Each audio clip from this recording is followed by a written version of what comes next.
What's up, YouTube? Capital G here. Got a pretty fun casual duel for you guys to check out. This one is actually kind of weird, and I gotta tell you guys, this is below no tier Yu-Gi-Oh! There are going to be a lot of misplays in this duel, so have a whole bunch of patience if you're one of those competitive players that just like rips your hair out whenever somebody misplays or something like that. So we've got an Archfiend sighting down here at the bottom, and I don't mean like Infernity Archfiend or Archfiend Eccentric, although you might see some of those cards. I'm talking about Archfiends, the actual archetype, and I'm sure some people don't even know that Archfiends are an archetype. They're super old from the original Duel Monsters era, and they're really weird because the archetype kind of first started out where the monsters like would make you pay life points during the standby phase, and if your opponent targeted them with an effect, you could roll a die, and if you got a certain number, you could actually end up negating the effect. So it's like a really weird archetype, and it was never meta. It didn't even work, and they have a couple of decent cards like Falling Down. I also remember this card called Checkmate, which I don't think it was good. I just remembered it because of the name.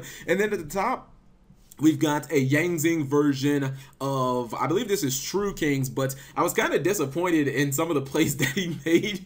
It seemed like maybe he was like super new with the deck. Oh, I also remember Archfiends because I think that a lot of the cards, the original Archfiend cards, they all kind of like were named after like chess pieces and whatnot. Yeah, that's why like Checkmate, and there was like Archfiend Rook and stuff like that. So let's go ahead and roll this and see exactly how this duel is going to shape up. I believe the True Kings are up first, and he's going to actually open up with Diagram, two of them, pitches a Diagram to get the True King of Water, even though he already had two of them. So, I mean, he's sitting on three of them now. I think that's a little excessive. His opponent basically sets four, and now the balls of this guy. He's just going to summon Brio and the True King of Water, both of them into four fucking back row. I mean, this guy has more courage than me because I wouldn't have done that shit. His opponent does flip over Threatening Roar so that he isn't able to get a battle phase, but the thing is, right, you think, okay, summoning Brio or your True King in the four back row, probably not a good idea, right? Here's why it wasn't a good idea. He had a Solemn Strike down. I don't know why he didn't chain it, but he could have easily stopped the Brionic with Solemn. He could have easily stopped the True King with Solemn, but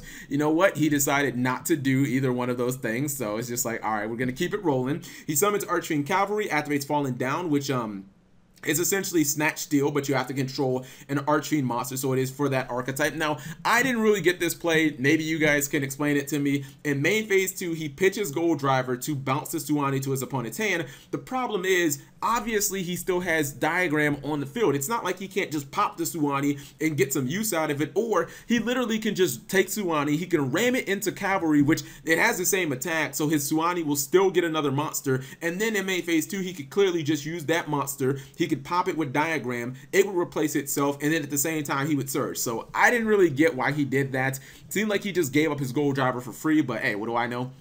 He has to pay 800 life points during the standby phase from Falling Down. His opponent does get a copy of Yang Zing Path, and then he gets Regeki, which was just kind of like, man, that was a really killer punch. Now, Pandemonium tries to activate. If you guys don't know what it does, if one of your Archfiend monsters on the field is destroyed, you get the search on Archfiend from your deck that is a lower level. So, you know, that's why he used the Cosmic Cyclone. He didn't want his opponent searching. He gets a couple of really good top decks in Archfiend Eris. Unfortunately, he's going to end up running into this Jiaotu, which clearly he can't get over. That 2000 ass is too strong, and I believe that the duel is going to kind of stall out for a couple of turns as his opponent opens with, or he gets that Ash Forehead, and that's not doing anything. And at this point, even when I'm getting the 9 branches, neither player can actually like amount any offense because Jiaotu is just too damn big, and this guy's kind of just bricking. Now, he probably, like, I would imagine this is why you max out on whatever the True King card is, the one that summons like True Kings from your graveyard. Max out on that card. It's so good. Basically a Call of the Haunted that just keeps on paying for itself. But I believe that in this turn, he's actually going to be able to do something. That was a nice hit right there on the Ash Blossom, because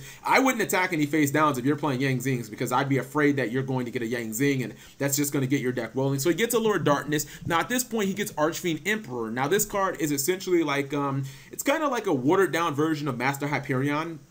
You can normal summon it, and its attacks or its stat line gets cut in half, but it basically can banish an Archfiend from your graveyard, and you can blow up a card on the field. Just like Hyperion, you don't have to special summon it though. Now the thing is, even though he's going to get blasted by 9 branches, it's actually okay, because if this card would have stayed on the field and had he not used 9 branches, it would have destroyed itself during the end phase anyways, because he normal summoned it. But you know, keep in mind, he does get the search because of Pandemonium. So I think that even though he gets blasted blasted by 9 branches, it's actually not that bad. No, he's not going to search. I'm sorry. It goes back to the deck. My bad. It doesn't go to the graveyard, so he doesn't get the search. Here is where he's going to get the search. He actually blows up his Archfiend Eris.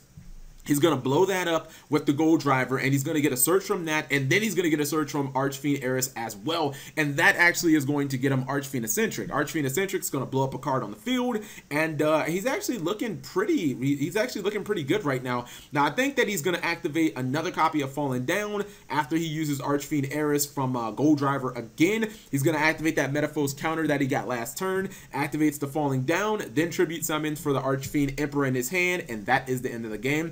It was kind of disappointing, not because the Archfiend guy just ran over him, but it just seemed like after the first turn, this guy at the top, like he was never able to amount anything. I think that maybe he's running like way too many True Kings in his deck or something, but we didn't get to see any of the True King traps. But it was an interesting duel in the sense that I don't really get sent a lot of Archfiend replays on this channel, and you know, I don't think that I've ever even had Archfiends on my channel. So just a little fun archetype from way back, and like I want to say Archfiends are probably like 2003-ish Yu-Gi-Oh, 2004.